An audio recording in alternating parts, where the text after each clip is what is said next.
Before a symptom appears in the body, it exists as a pattern in the field. Every thought carries frequency. Every emotion has a charge. Every repeated internal story becomes a vibrational signature, and your body organizes itself around this signature. This isn't metaphor, this is resonance. The body is basically downstream from the field. Today on Ask Dr. Gill, I want to talk about the biology of belief and how your biography becomes your biology. So stay tuned.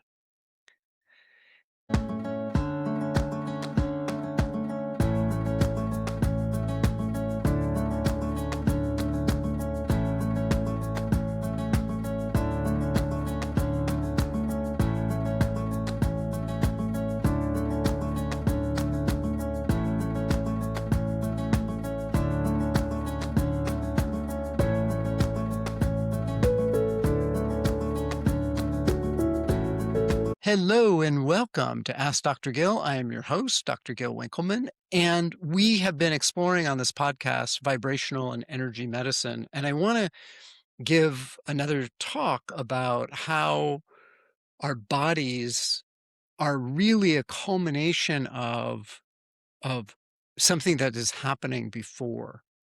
And we think of ourselves as sort of evolving, and we are, but we're kind of from a physical standpoint, we're at the end stage of that evolution. The human organism is an electrical field, and it's important to recognize that the field around us emits an electromagnetic frequency. Our heart has a measurable electromagnetic frequency that is gigantic, and it's actually much bigger than the brain. In fact, what's interesting is there are more nerves going from the heart to the brain than there are from the brain to the heart. In other words, the heart is telling the brain what to do. That's the new theory in terms of how our bodies work, how our heart, body, brain works. So the brain runs on these oscillatory patterns, and cells will then communicate with currents, signals and currents. And we've talked a little bit how the mitochondria do that. The body isn't solid first, it's vibrational first. And this is why biography, especially emotionally charged events, imprint the field. And that affects our physiology. Now, over time, untruths, I'll put it as that term, and I'll explain that in a minute. Untruths create distortions which dysregulate us. Often it dysregulates us emotionally, right, or psychically. That can become inflammation, and over time, that becomes the diagnosis. So it's important to recognize this, because if we don't recognize this, we might be chasing our tails. And I can tell you that professionally, I am seeing more of that clinically, where I'm getting more and more people who try different things and they're not able to have the experience of healing that we might have seen 10, 15 years ago. And so this is why I'm harping on this. This is why I'm talking about this and starting to do workshops around this, is that what I'm seeing is as we shift these patterns, people are healing. And that's the really cool thing. So now, emotional charge can get stuck. It can become stuck energy in a sense. And it's not, how do I want to say this? An experience that isn't necessarily processed doesn't disappear. It doesn't necessarily go away. And I'll give you an example. If you're driving on the freeway and someone cuts you off and you get really, really mad and don't process that, it's not that it dissipates necessarily. It freezes. It becomes solidified in your system. So, for example, anger that can't be expressed, grief that can't be felt, fear that doesn't have resolution, all of this frozen energy becomes constrictive, rigid, leads to hypervigilance and potentially collapse. I mean, over a long term. You might say trauma isn't what's happened, it's the energy that never finished moving. And that unfinished movement becomes a frequency that your body then continues to broadcast. And I think it's really important that beliefs, it's important to understand that beliefs might be frequency stabilizers. And some of these beliefs are helpful. I mean, it's like saying, well, I'm a creative person. That's a helpful belief. Other beliefs aren't helpful. Now, all beliefs are organizing principles in the field but not all of them are helpful. I'm alone, that's a contraction frequency. I must control everything, that can create tightness in the system and a rigidity. I am powerless can cause collapse and drain. And, if you think one of these beliefs once or twice, it's not going to have a big effect. But when it becomes repeated over years, it becomes draining in the energetic system.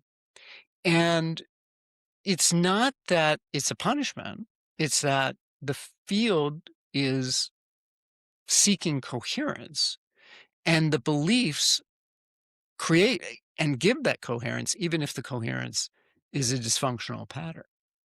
So it's really important to understand that your identity isn't just psychological, it's energetic.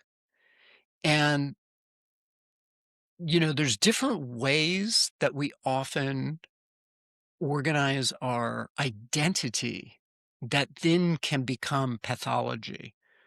And the challenge is how do we move through the world in these situations without kind of blowing everything up, right? Because when you shift your identity quickly, that's going to change a lot of things in your life.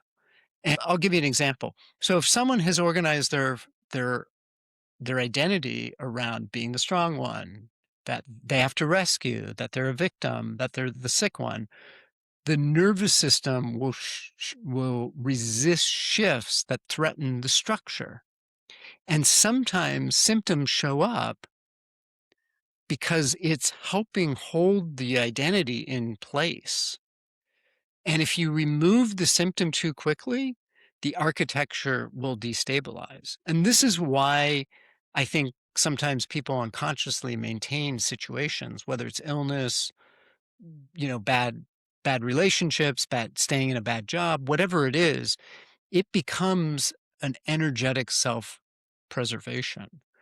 And what's interesting is that as I kind of have been moving through this work and looking at it, it's almost as if we need to control unconsciously, we need to control the rate of change. That if we change too quickly, it becomes uncomfortable. And that's true whether it's ourselves. I mean, think about it this way. If you go to the gym every day to build muscle, that will become painful. You will be sore.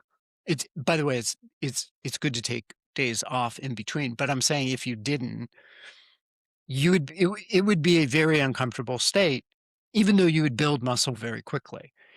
It it's kinda like that, right? It's just that it might be that getting a new job would be really good and, or a new relationship or moving or whatever it is that you're doing will be really, really good for you. It's just that it's letting go of the idea and moving into that becomes challenging for people. So so the last thing I wanna say in terms of this before we take a break is that the field will precede the chemistry. So this is what's really interesting. You can measure, cortisol, you can measure cytokines, you can measure methylation indirectly, but it's still all of this is following something else, right? And I may do a podcast on this by itself, which is around pyrrole disorder. And I bring that in because pyrrole disorder is often inherited in it runs in lineages where there's been trauma. So, for example, Holocaust survivors, we tend to see more pyrrole disorder. Now, it's not everybody. Just because you're in that group doesn't mean that you have pyrrole disorder. But there seems to be an energetic signature related to the trauma in the collective that moves through to some individuals. And we don't know why that happens, by the way. But it's like the inflammatory state is coming from the energetic field. So think about it in terms of like the energetic state creates the nervous system patterns, it creates the emotional signaling patterns, the hormonal patterns. All of this comes from that energetic state. And by the way, this is where lens therapy is really, really helpful because I think it softens the oscillations and changes the frequencies in the body. And it's really interesting. I in some ways think of lens neurofeedback more as an energy medicine than a than a more of a directive medicine because it's subtle and it's allowing the brain to make adjustments on its own. And and I think it's a way that the rigid patterns in terms of the brain patterns that are our self-identity begin to shift, right? One of the curious things about lens is memories coming back from, usually they're from head injuries, but memories coming back from that as you kind of go through the process. And what happens is I mean, I've experienced this personally. When I was first learning about lens, it was in a class when I was in medical school. And what what happened was is we would practice on each other every once in a while. And probably about 8, you know, because I wouldn't get it all the time because different people would get the treatment. You would be the practitioner sometimes, you'd be the client sometimes. So it wasn't every week that I was getting it, but it was about, kind of halfway through the semester. No, it was at the end of the semester. It was about maybe 5, 6 treatments. They hooked me up, they took it off, they said, "Anything going on?" And I remembered a head injury I'd had when I was either in junior high or high school. And it's funny because I don't remember when it happened, but I remembered it as though it had happened the day before. I mean, it was that vivid. And after that, all of the fog in my brain was gone. It was just gone. And it was like I had been able to rewind whatever that experience was and let go of it. And it was completely passive because I had completely forgotten about that incident. So it was kind of an interesting experience in terms of that. But oftentimes people, when they have a recollection of something and they feel it, they feel the emotional experience, they'd let it go. Right. And then they're like, oh, I don't need to hold on to that anymore. And it's just gone. So that's kind of a really interesting piece. So I'm going to take a quick break. And at the second half of the show, we're going to talk about what you can do to kind of help yourself feel better. So stay tuned.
Hello, and welcome back to Ask Dr. Gill.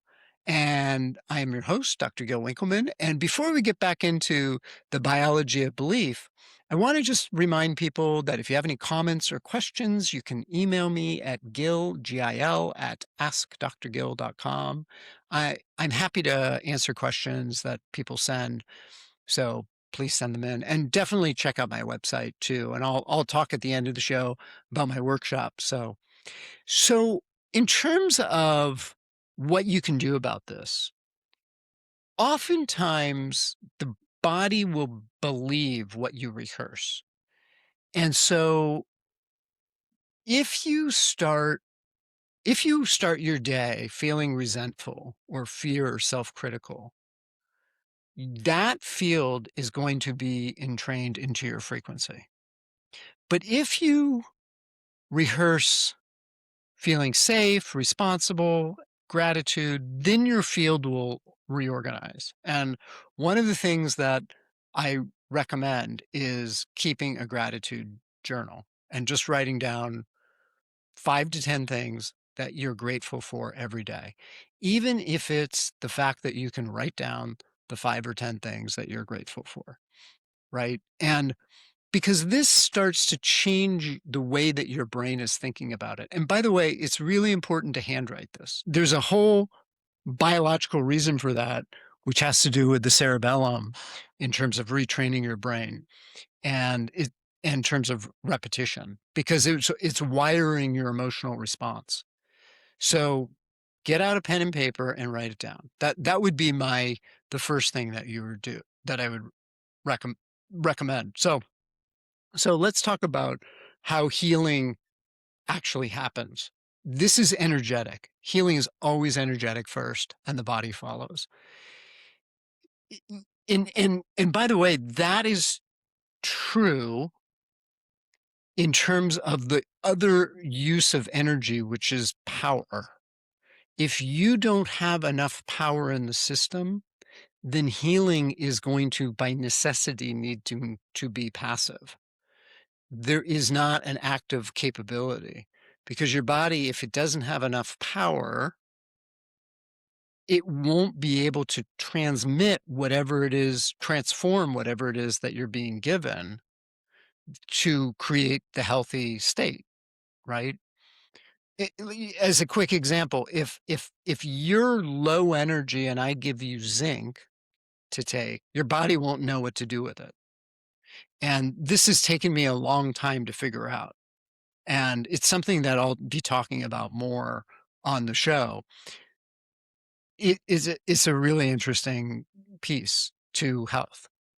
And so you need a minimum threshold. And if you don't have that, then it's important to begin to build up your reserves in your system. So how healing happens, it requires an awareness of the pattern, and then enough safety to feel what is stuck. If it's hard to discharge anything if you don't feel safe. And this is why I think a gratitude journal is really important, because that begins to build some of that up in your banks, right? Now, is safety a requirement? Not necessarily. I've had patients who've realized that, they've been in dangerous situations, both, financially, but also physically. And they've managed to get enough inertia moving to change and transform their lives, and then find safety, right? And sometimes that's what it requires, right? I mean, when I was in medical school, I worked at a clinic that was basically served transient youth. And sometimes the work was helping them get somewhere off the streets, in effect.